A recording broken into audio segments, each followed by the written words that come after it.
Good morning. Today we're going to be looking at question 1 of exam 1, and it is a 10 centimeter long uniform cross-section capillary initially contains pure liquid H2O and D2O on its left from 0 to 5 centimeters and right halves 5 to 10 centimeters respectively.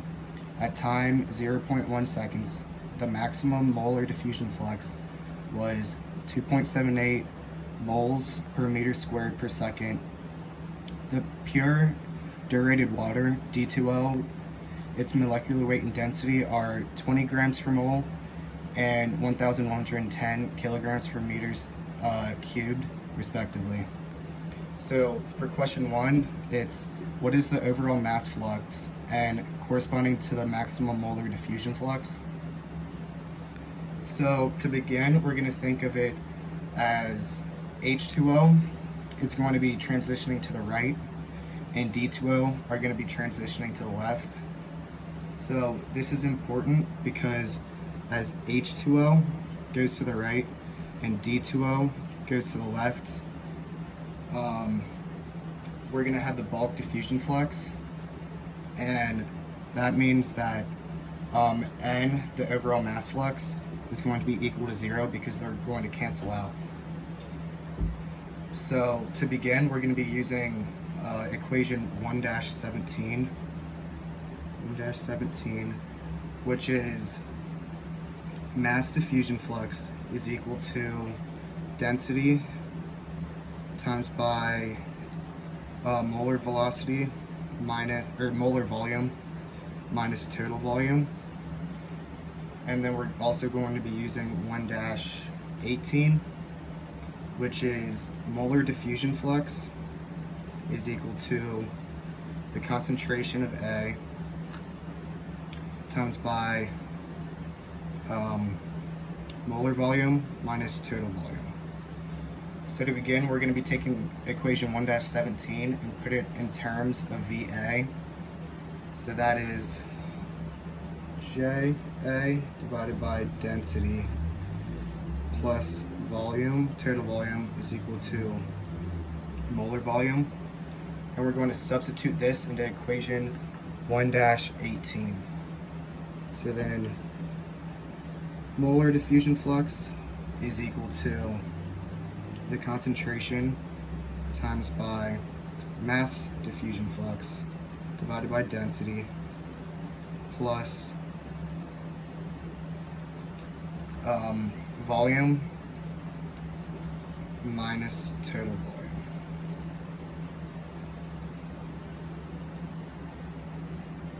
And knowing this, we can substitute in the definition for density. So density is equal to molecular weight times by concentration. So we're going to substitute that into this equation for density. So then JA is equal to CA all over mass diffusion flux times by molecular weight times by concentration plus velocity. So when looking at this, we're going to substitute, or we're going to distribute the concentration throughout the equation. So when we do that, this concentration and this concentration are going to cancel. So then molar diffusion flux is equal to mass diffusion flux divided by molecular weight plus concentration times by volume, the volume difference. And since we know that the overall mass flux is 0, mass flux is equal to density times by volume. So that means volume is equal to 0, since 0 is equal to density times by volume. We know the density of the equation, so that means volume must be 0. So that means all of this will be equivalent to 0. Then we have molar diffusion flux is equal to mass diffusion flux divided by molecular weight. And we're going to put this in terms of mass diffusion flux. So mass diffusion flux is equal to molar diffusion flux times by molecular weight. And we're going to use this equation, and we're going to solve for the mass diffusion flux of water and of D2O. So to begin, we're going to do the mass diffusion flux of water, and we know the molar diffusion flux because it was given in the equation. So then 2.78 moles per meter squared per second times by the molecular weight of water, which is 18 grams per mole. And this multiplies out to 50.4 grams per meter squared per second. And I'm going to take this out and erase that way you can see the rest of my paper. And then we're going to do this same equation but for D2O. So then the mass diffusion flux of D2O is equivalent to 2.78 moles per meter squared per second, which again is the molar diffusion flux of the equation, times by the molecular weight of D2O, which is given as 20 grams per mole. 20 grams per mole, which is equivalent to 55.6 grams per meter squared per second. So to take the overall mass diffusion flux for this equation, we're going to subtract these two. So it'll be overall mass diffusion flux is equal to 55.6 grams per meter squared per second minus 50.04 grams per meters squared per second.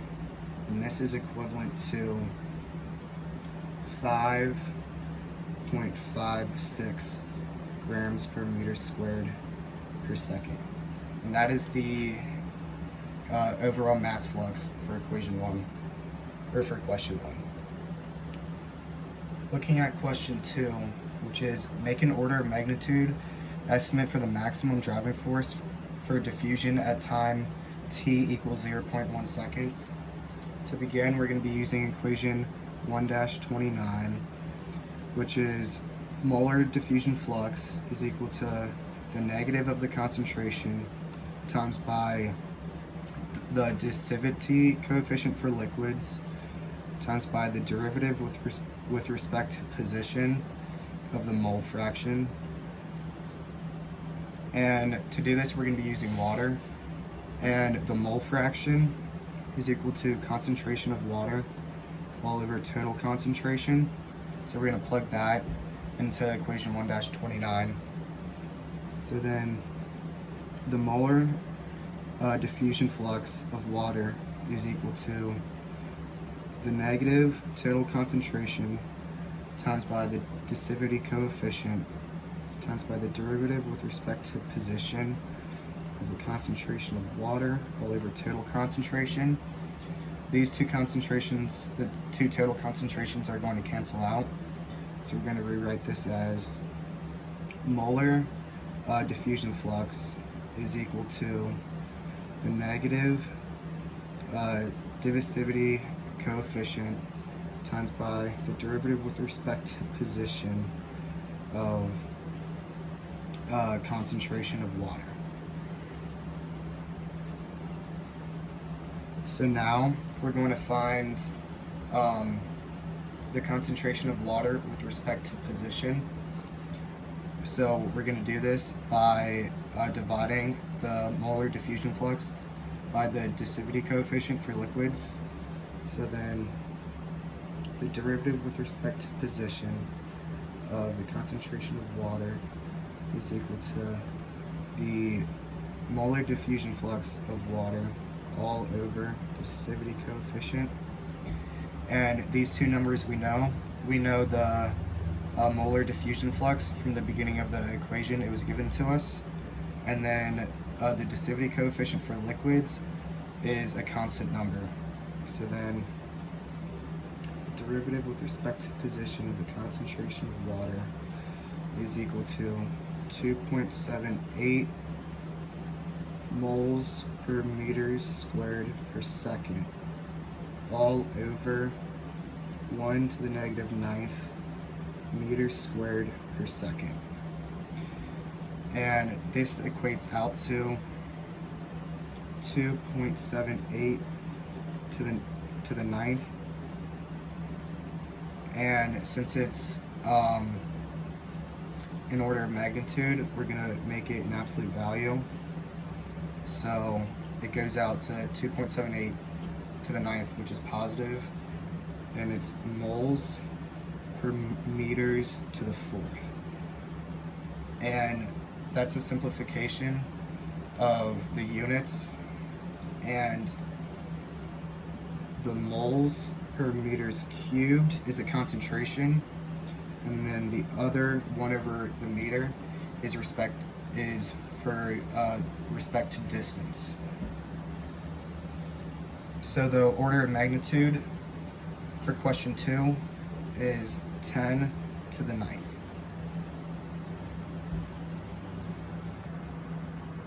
For question 3, we're asked to create 12 graphs of 4 different mass transport profiles, and they are mass concentration, or in other words density, molar concentration, molar diffusion flux, and mass flux. And we're doing that at 3 different intervals: the initial at 0.1 seconds, the intermediate at 60 seconds, and the final at infinity seconds.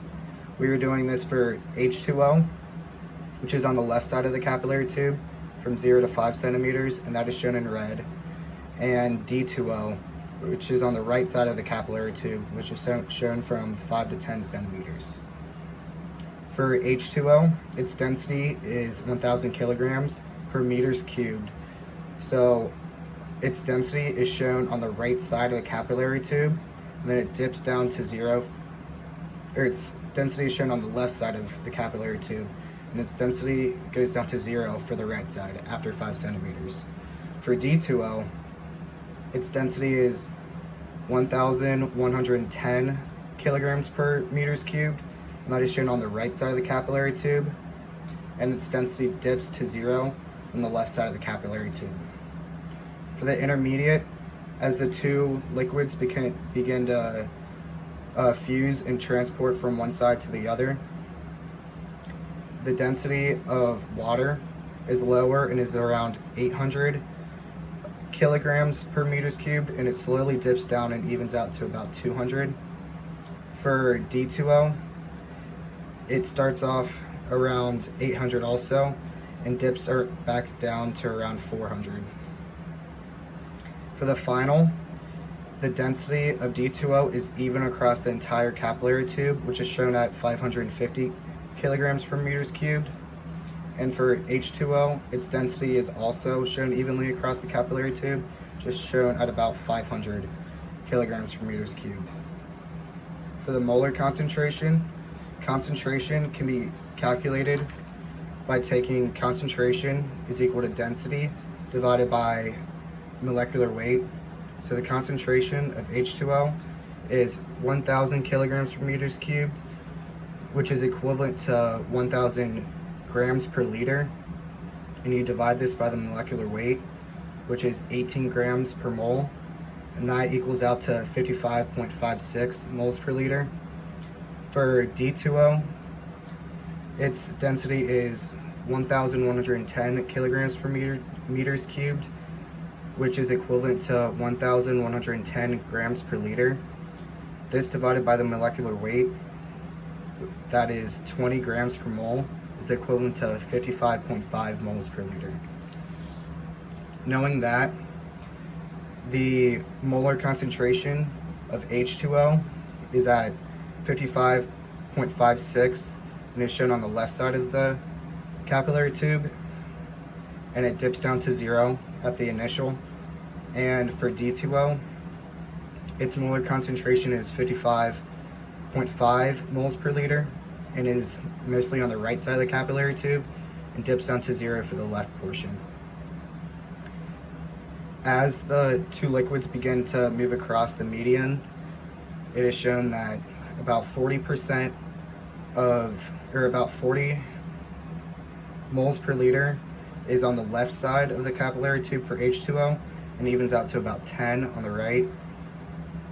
And then for D2O, about 10 moles per liter of D2O is shown on the left, and that also evens out to about 40 on the right side. And as the two liquids meet at steady state, they are both around 27.5 moles per liter throughout the entire capillary tube. For the molar diffusion flux, I'm showing the interval between 4 centimeters, the middle of 5 and 6 centimeters, and the diffusion flux of H2O and D2O peaks to 2.78 in the middle. As the two liquids begin to move across and the flux begins, the H2O begins to even out as its molecules begin to flow from one side to the other, and that also occurs with D2O. As the two liquids get to steady state, the molar diffusion flux goes to 0 to show that the two liquids are evenly dispersed throughout the capillary tube.